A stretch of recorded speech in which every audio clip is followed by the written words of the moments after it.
Hello and welcome to E-News Bulletin of IPR Department. I'm Chirang Eden. Let's look at some of the news that have been making headlines.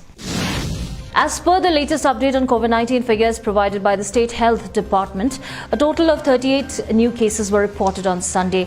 This takes the total active cases to 692, total cured and discharged 2,065, cumulative total stands at 2,790.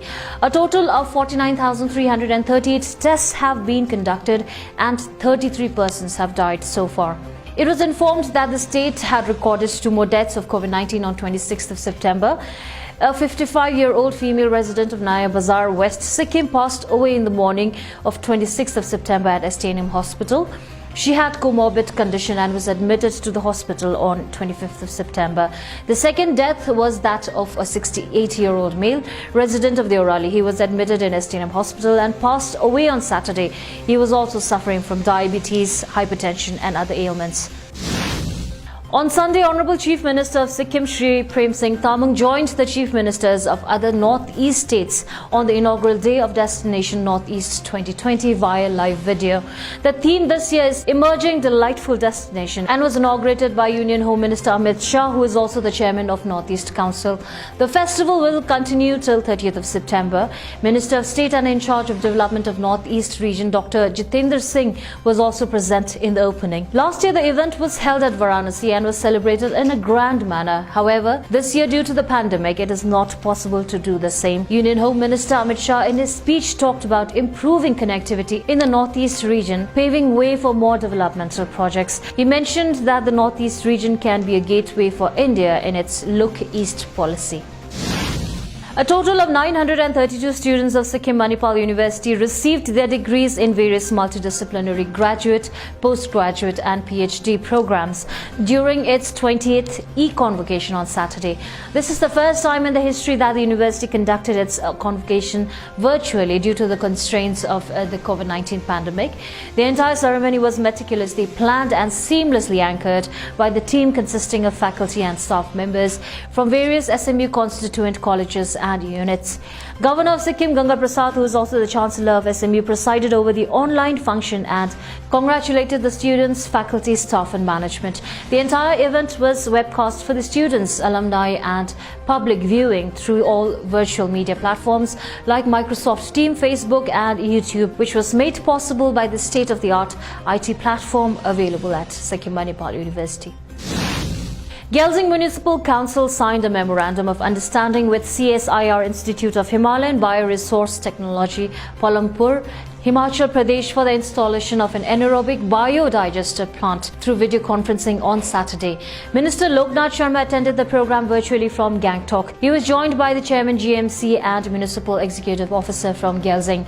It may be mentioned here that the proposed digester will resolve the purpose of disposing the organic waste of the Municipal Council Gyalshing, and the biogas produced will be utilized by the municipality for cooking purpose. The quality compost produced will be made use in the agricultural farmlands. Deo Prasad Roy's My Grandma was announced on Saturday as the winning piece of the Women with COPD Art Contest, an international online thematic artwork contest organized by European Lung Foundation. The aim of the competition was to improve the representation of women with chronic obstructive pulmonary disease, which have historically been underrepresented compared to men. Women with COPD Art Contest was launched earlier this year. Among the 56 entries, our judging panel of women with COPD, respiratory healthcare professionals and world-renowned artists selected the top 5. Since the beginning of September 2020, people have been voting for their favorite piece in a public vote. More than 7,000 people voted and Deo Prasad Roy's work received the most votes. He will receive a commission of 5,000 euros to provide a series of artwork representing women with lung conditions. The 23-year-old hails from Rimbi Timbrong Yuksum Tashiding in West Sikkim.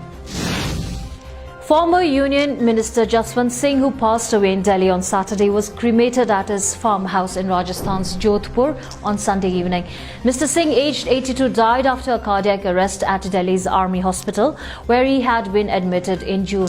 A close aide of former Prime Minister Atal Bihari Vajpayee, JASWANT Singh had a long and distinguished political career, serving as India's foreign, defence and finance ministers. He was also one of the country's longest-serving parliamentarians. In a statement, the Army Hospital said that he was admitted on June 25th and was being treated for sepsis with multi-organ dysfunction syndrome. He had a cardiac arrest and his COVID status is negative.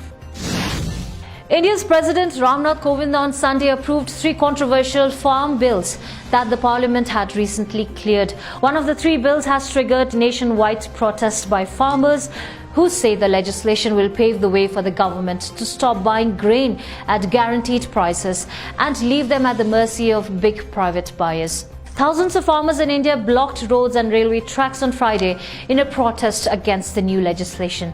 Prime Minister Modi's government has defended the bills as reforms to help India's vast agriculture sector get rid of antiquated laws and allow farmers to sell to institutional buyers and big retailers such as Walmart.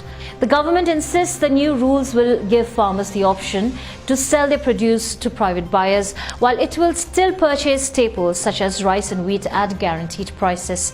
The protests so far have remained peaceful. India became the second country after the US to register 6 million COVID-19 cases on Sunday, amid signs that the pandemic could finally be slowing down in the country, at least for now. It took 12 days for India's caseload to go from 5 million to 6 million, a day more than the previous 1 million rise. India this morning recorded 82,170 fresh cases of the coronavirus disease in the last 24 hours, according to Union Health Ministry update. It also said that India recorded 10 lakh recoveries in the last 11 days, and the recovered cases have outpaced active cases by over 5 times, which sounds like a good news for now. 8 cities in Texas, United States have issued a disaster declaration for the locals after a brain-eating amoeba was found in the water being supplied through the taps. An advisory was issued that stated that a brain-eating amoeba was found in the water supplied to the households by the Area Water Authority. This amoeba is commonly found in unchlorinated, unhygienic and poorly maintained pools and warm water storage industrial units. It can also come from soil, warm lakes and rivers. Amoeba-filled water was noticed when a 6-year-old boy was hospitalized with the amoeba. Infections are rare but can be fatal. As per the data provided, nearly 145 people were infected from 1962 to 2018 and only 4 survived the infection. While some areas have been given the green signal now, Lake Jackson, Texas residents are still being urged to not use the tap water. That is all we have for now. Please like and follow our Facebook page. That is the official Government of Sikkim page for the most authentic news and information on recent developments in the government and state. Thank you for tuning in.